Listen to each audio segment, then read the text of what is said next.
सभी का बहुत बहुत स्वागत है हमारे YouTube channel new success classes पर। जैसा कि आप लोगों को मालूम है कि 11वीं क्लास की ज्योग्राफी का 4th चैप्टर महाद्वीपीय एवं महासागरों के वितरण चल रहा है। इसमें हमने पहले बताया था महाद्वीपीय प्रभाव और महाद्वीपीय विस्थापन के पक्ष में प्रमाण। तो महाद्वीपीय प्रभाव के संबंध में बताया था कि 1912 में जो वेगनर महोदय थे उन्होंने महाद्वीपीय विस्थापन सिद्धांत दिया था। महाद्वीपीय विस्थापन सिद्धांत में उन्होंने बताया था कि पृथ्वी एक दृढ़ भूखंड है। उन्होंने बताया था कि पृथ्वी एक दृढ़ भूखंड है जिसे पेंडिया कहा गया था। इसके चारों ओर उन्होंने बताया था कि पैंथालासा महासागर है।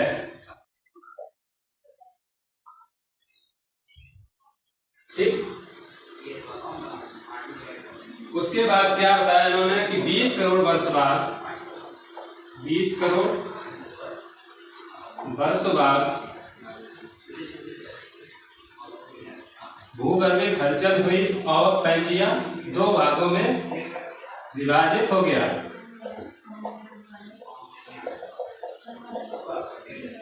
पेंडिया दो भागों में विभाजित हो गया। एक भाग कहलाया था इसका लॉरेशिया,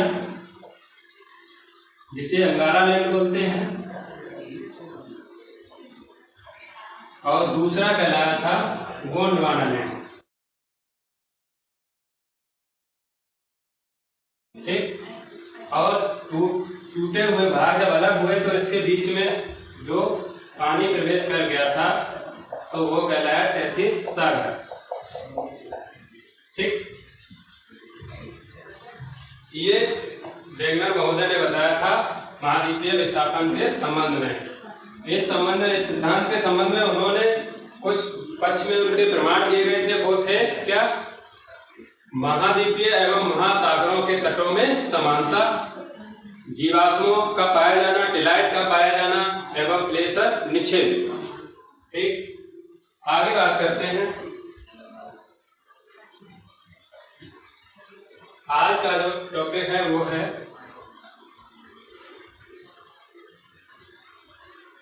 महाद्वीपीय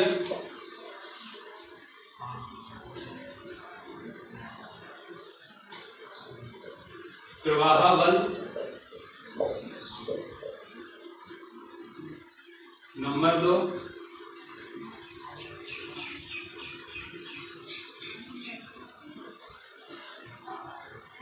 संवहन तरंग सिद्धांत।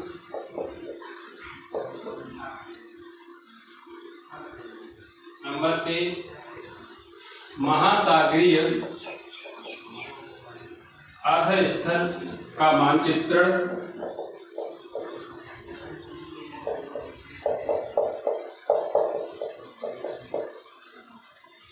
और नंबर 4,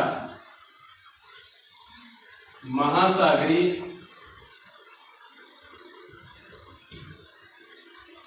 आधास्थल की बनावट।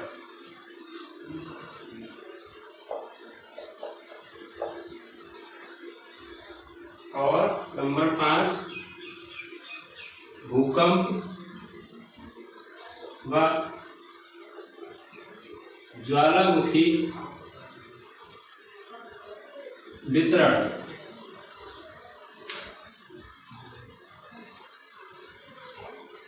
इन टॉपिक के बारे में आज हम चर्चा करेंगे। महाद्वीपीय प्रभाव, संवहन तरंग सिद्धांत, महासागरीय आधास्थल का मानचित्रण, महासागरीय आधास्थल की बनावट, भूकंप व ज्वालामुखी वितरण। एक महाद्वीपीय प्रभाव बल। महाद्वीपीय प्रभाव बल जो है वो किसने? वेगनर ने दिया था। वेगनर ने महाद्वीपीय प्रभाव बल दो भागों में विभाजित किया। नंबर 1, ध्रुवीय व पोलर थ्रीलिंग बल। नंबर 2, ज्वारीय बल।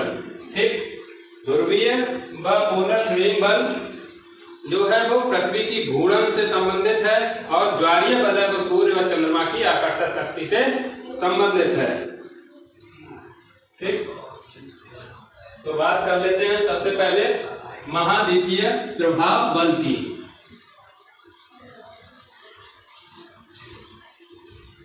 महाद्वीपीय प्रभाव बल, उसने दिया था वेगनर।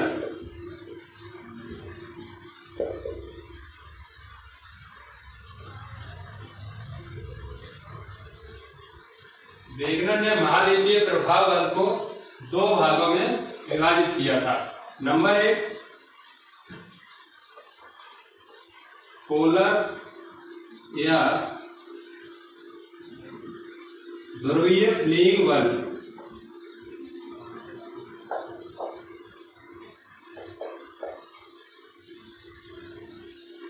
नंबर 2,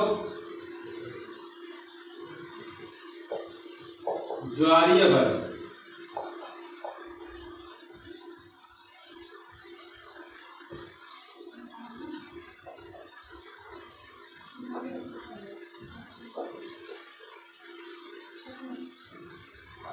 ध्रुवीय फ्लीइंग बल जो है वो वेगनर महोदय ने क्या बताया? ध्रुवीय फ्लीइंग बल पृथ्वी की घूर्णन से संबंधित है। इन्होंने बताया कि पृथ्वी संपूर्ण गोले के समान नहीं है, वह भूमध्य रेखा पर उभरी हुई है। यह उभार पृथ्वी की घूर्णन गति के कारण होता है। देख लेते हैं।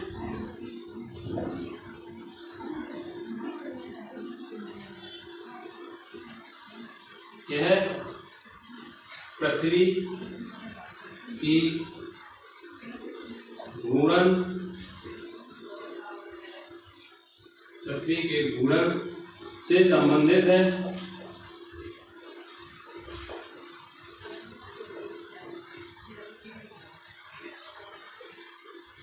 इसमें वेगनर ने बताया, वेगनर ने बताया कि पृथ्वी संपूर्ण गोले के समान नहीं है। इसमें भूमध्य रेखा पर उभार पाया जाता है, उभार पाया जाता है। यह उभार पृथ्वी के घूर्णन के कारण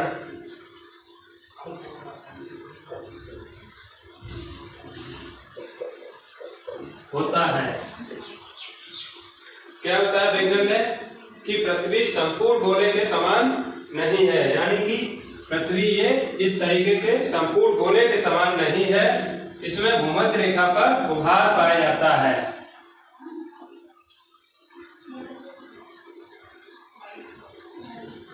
इस तरीके से बताया, ये जो है ये उभार पाया जाता है भूमध्य रेखा पर। ये है भूमध्य रेखा। तो इन्होंने बताया कि ये भूमध्य रेखा पर उभार पाया जाता है। ये उभार क्या होता है? पृथ्वी के घूर्णन के कारण होता है, कि पृथ्वी के घूर्णन के कारण यह उभार पाया जाता है। ठीक। अब आगे ज्वारीय बल। नंबर 2, ज्वारीय बल। ज्वारीय बल क्या है? सूर्य व चंद्रमा की आकर्षण शक्ति से संबंधित है। सूर्य व चंद्रमा की आकर्षण शक्ति से संबंधित है।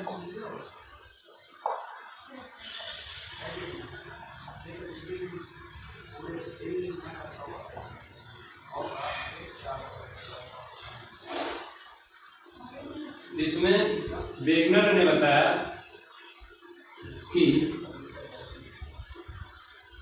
महासागरों में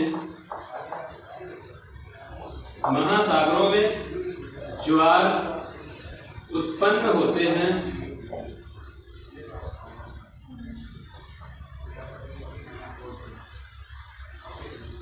महासागरों में ज्वार उत्पन्न होते हैं, जिससे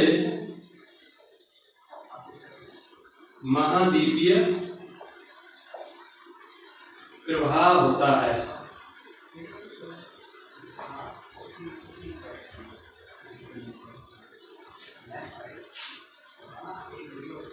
वेगनर ने क्या महाद्वीपीय प्रभाव बल दिया। यह बल को दो भागों में बांटा इसे। नंबर 1 ध्रुवीय प्लिंग बल, यह पृथ्वी की घूर्णन से संबंधित है। वेगनर ने बताया कि पृथ्वी संपूर्ण गोले के समान नहीं है, इसमें भूमध्य रेखा पर उभार पाया जाता है जो पृथ्वी के घूर्णन के कारण होता है। इसमें सबसे इंपॉर्टेंट क्वेश्चन है ये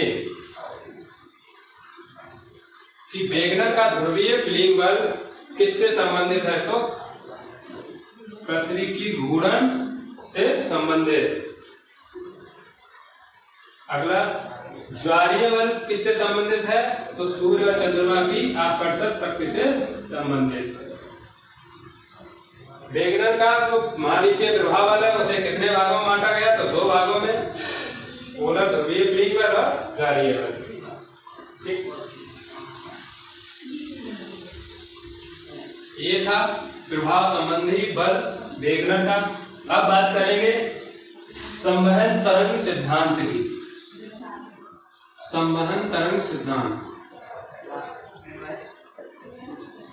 संवहन तरंग सिद्धांत।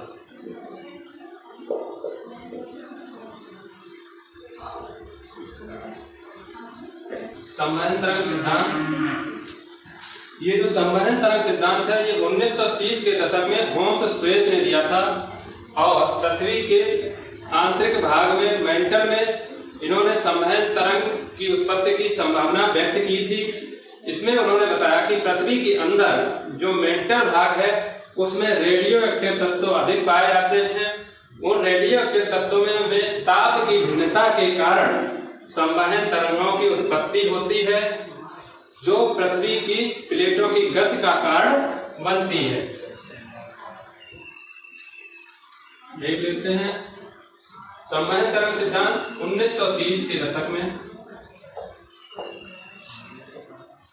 1930 के दशक में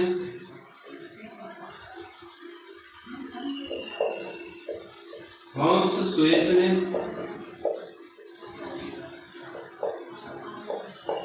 संवहन तरंग सिद्धांत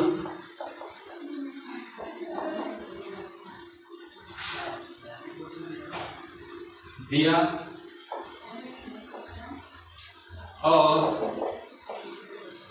और पृथ्वी के आंतरिक भाग मेंटल में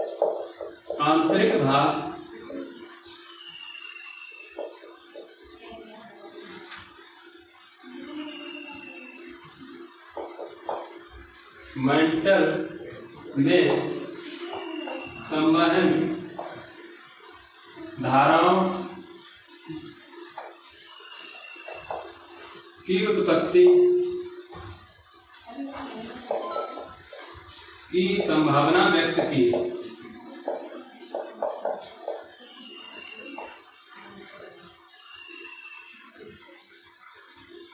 उन्नीस के दशक में होम्स स्वेस ने संवहन तरंग सिद्धांत दिया था और पृथ्वी के आंतरिक भाग मेंटल में संवहन धाराओं की उत्पत्ति की संभावना व्यक्त की। आगे इन्होंने बताया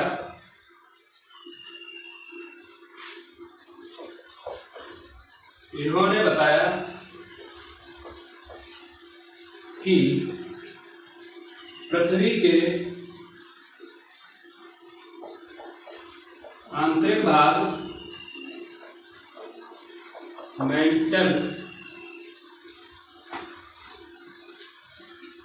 में रेडियो एक्टिव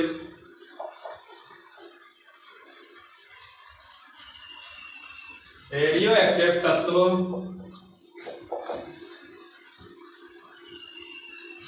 की ताप भिन्नता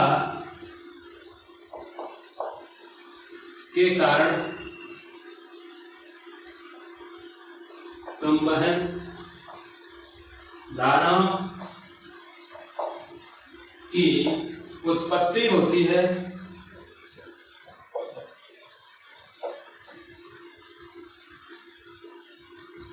जो प्लेटों की गति का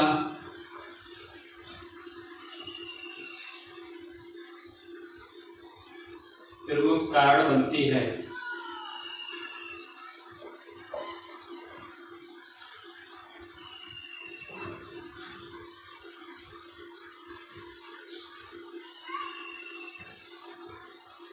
इस सिद्धांत के आधार पर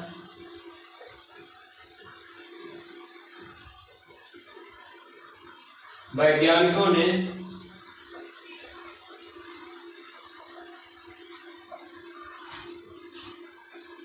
वेगनर के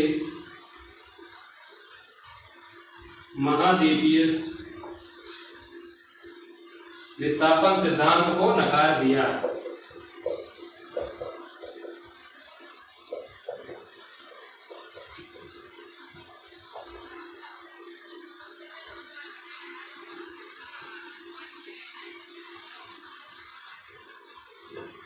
क्या है संवहन तरंग सिद्धांत? 1930 के दशक में होमस्वेस ने संवहन तरंग सिद्धांत दिया। इसमें पृथ्वी के आंतरिक भाग मेंटल में इन्होंने बताया कि संवहन धाराओं की उत्पत्ति होती है। इन्होंने बताया कि पृथ्वी का जो आंतरिक भाग मेंटल है उसमें रेडियो एक्टिव तत्वों में ताप भिन्नता के कारण संवहन धाराओं की उत्पत्ति होती है। जैसे ये है मेंटल भाग पृथ्वी के आंतरिक भागों में,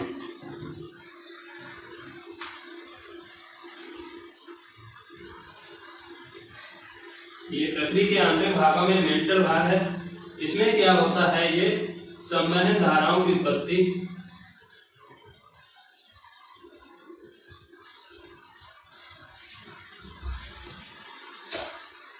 इस तरीके से संवहन धाराएं चलती हैं इसमें। और संवहन धाराओं की उत्पत्ति ये मैग्मा है। मैग्मा जब धरातल पर टूटता है तो ये जो है प्लेटों की गति का कारण बनता है। इसी सिद्धांत के आधार पर वैज्ञानिकों ने वेगनर के महाद्वीपीय सिद्धांत को नकार दिया। इसमें बनलाइन क्वेश्चन इस तरीके से बनते कि संवहन तरंग सिद्धांत किसने दिया? तो होमस्वेस ने। कब दिया? 1930 के दशक में।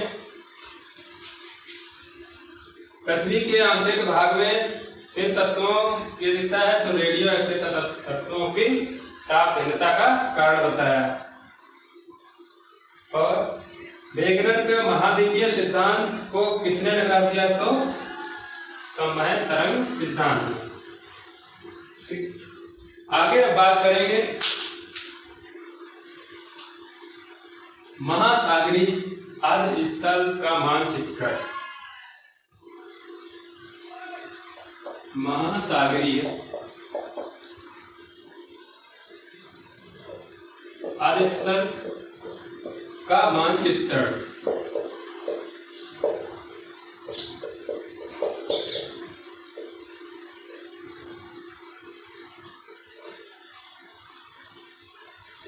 महासागरीय अर्ध स्थल के मानचित्रण ने बताया कि इसके महासागरों के शोध से पता चलता है कि महासागरों के अंदर बिजली मैदान ही नहीं बल्कि उसमें उच्चावच भी पाए जाते हैं। इस तरीके से कहीं मैदान, कहीं पर्वत, पठार, पहाड़ियां भी महासागरों के अंदर पाए जाते हैं। ठीक इस हिसाब से बताया। और बताया कि महासागरों के तलीय चट्टानें जो है वो महाद्वीपीय चट्टानों से नई हैं और महाद्वीपीय, मध्य महाद्वीपीय कटकों में जो ज्वालामुखी क्षेत्र पाए जाते हैं।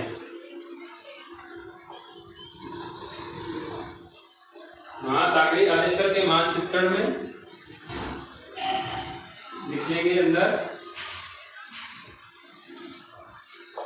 महासागरीय शोध से पता चलता है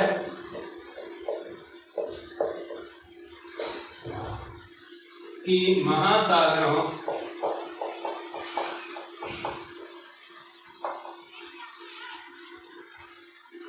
के अंदर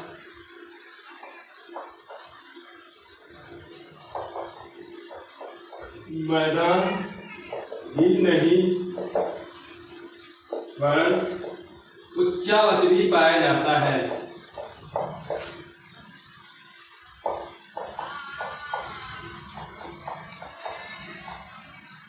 उच्चावच महासागरों में अंदर मैदान ही नहीं वरन उच्चावच भी पाया जाता है। कहीं पर्वत, पठार, मैदान, ढाल, इस तरीके से उच्चावच पाया जाता है।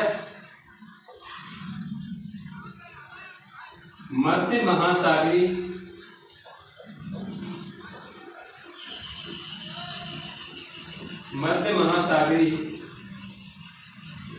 कटकों के सहारे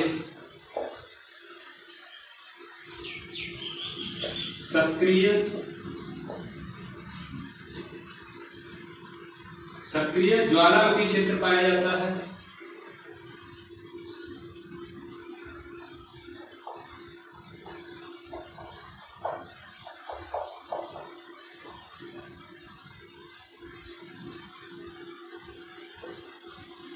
आगे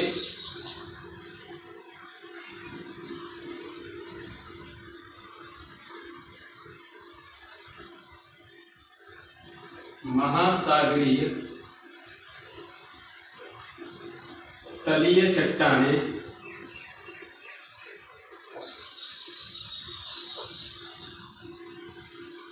महासागरीय तलीय चट्टानें महाद्वीपीय तलीय चट्टानों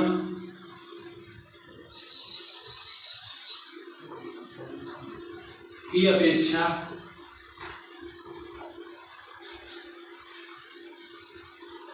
अधिक नवीन हैं और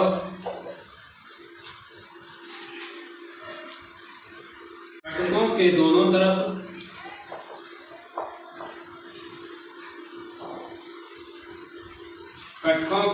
तरफ चट्टानों की आयु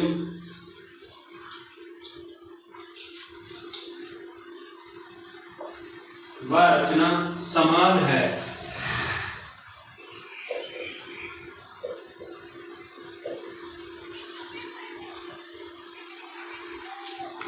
महासागरीय अधिस्तर के मानचित्रण से पता चलता है कि जो महासागरों का जो आंतरिक भाग है वो केवल मैदान ही नहीं है, उच्चावच भी पाए जाते हैं और मध्य महासागरीय कटकों के सहारे सक्रिय ज्वालामुखी क्षेत्र पाया जाता है। आगे महासागरीय जो तली चट्टानें हैं वो महाद्वीपीय तली चट्टानों की अपेक्षा अधिक नवीन हैं और कटकों के दोनों तरफ चट्टानें जो है उनकी आय व रचना समान है। एक आगे बात करेंगे महासागरीय आदिस्थल की बनावट। महासागरीय आदिस्थल की बनावट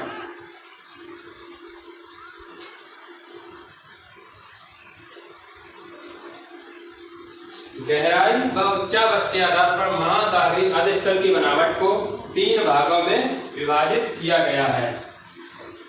क्या? गहराई व उच्चावच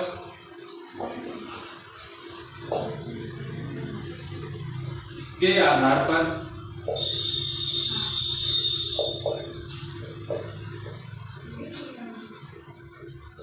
महासागरीय आदिस्थल की बनावट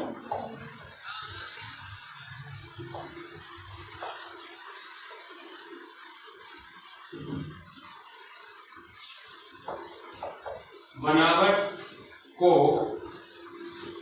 3 भागों में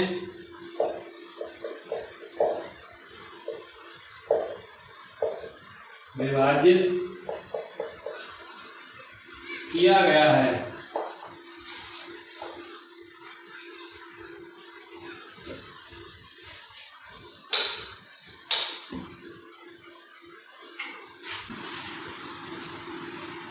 महासागरीय अधिस्थल की बनावट उच्चावच व गहराई के आधार पर 3 भागों में विभाजित किया गया है।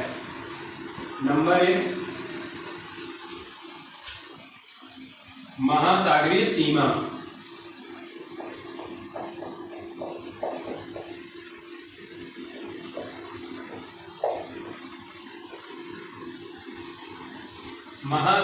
सीमा।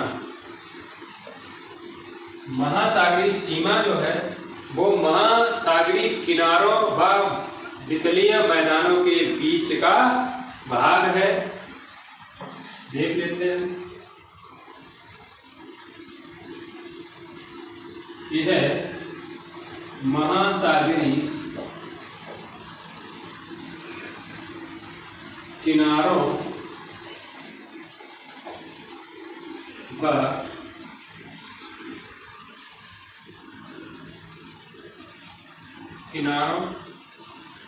वितलीय मैदानों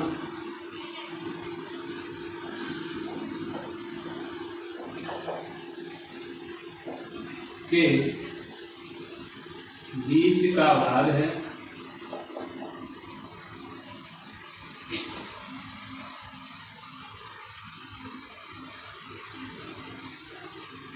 आगे इसके अंतर्गत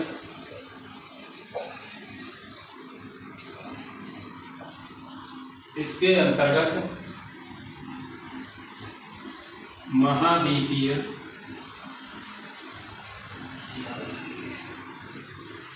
मगंतर महाद्वीपीय ढाल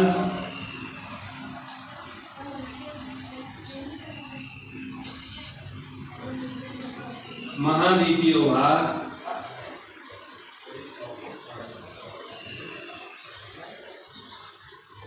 व गहरी खाइयां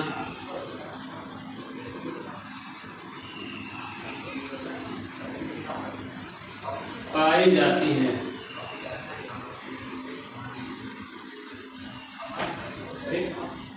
क्या है, महासागरीय अधस्थल की जो बनावट है वो महासागरीय मानचित्रण से पता चलता है व गहराई और उच्चावत के आधार पर जो इसको 3 भागों में उसमें नंबर 1 है महासागरीय सीमा। महासागरीय सीमा जो है वो महासागरीय किनारों और वितलीय मैदानों के बीच का भाग है। महासागरीय सीमा के अंतर्गत महाद्वीपीय मगंतर महाद्वीपीय ढाल महाद्वीपीय भाग व गहरी खाइयां पाई जाती है। ठीक,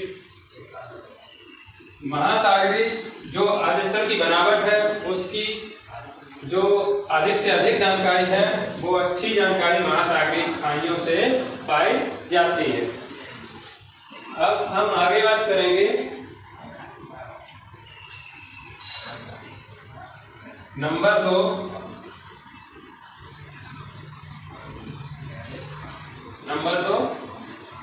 वितलीय मैदान।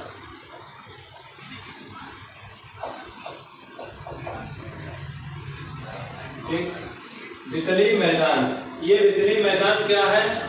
ये जो है वो महाद्वीपों के महाद्वीपीय तटों व मध्य महासागरीय कटकों के बीच में पाए जाते हैं। यह महाद्वीपीय तटों व मध्य महासागरीय तटों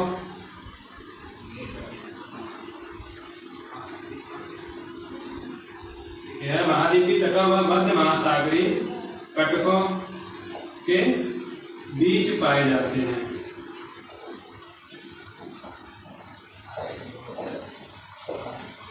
नंबर 3 मध्य महासागरीय कटक।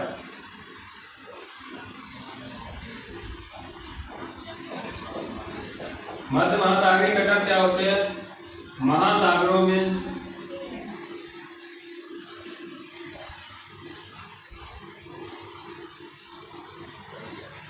जल में डूबी एक पर्वत श्रृंखला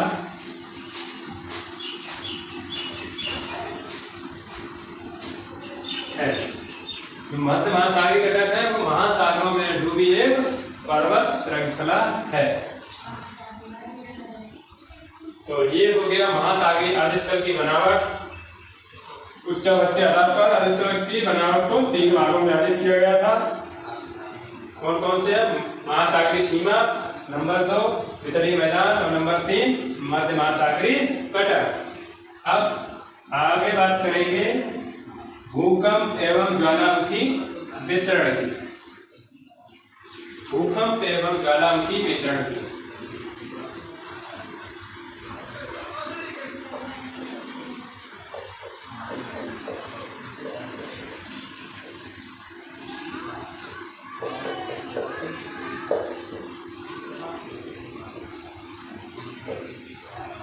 भूकंप एवं ज्वालामुखी वितरण। महासागरीय मानचित्रण से पता चला है कि विभिन्न भागों में भूकंप की गहराई कहीं कम होती है तो कहीं ज्यादा मिलती है, कहीं अधिक ज्वालामुखी मिलते हैं तो कहीं कम।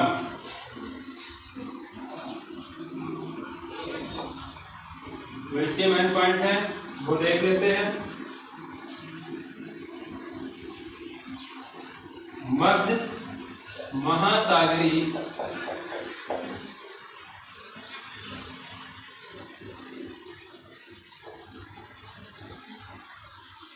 कटकों। मध्य महासागरीय कटकों क्या हुआ? जल में डूबी हुई है पर्वत श्रृंखला। कटकों के सहारे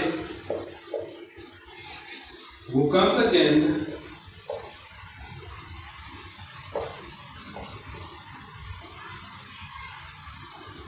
कम गहराई पर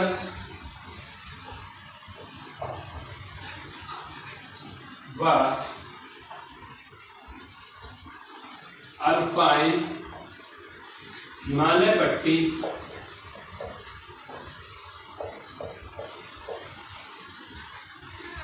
और प्रशांत महासागरों के किनारे भूकंप केंद्र अधिक गहराई पर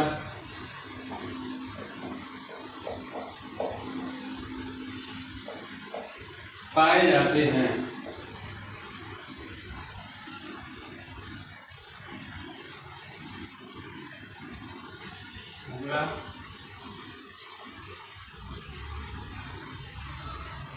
प्रशांत महासागरीय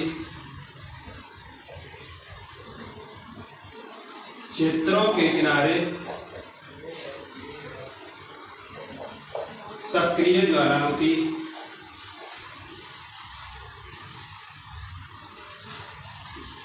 क्षेत्र पाया जाता है।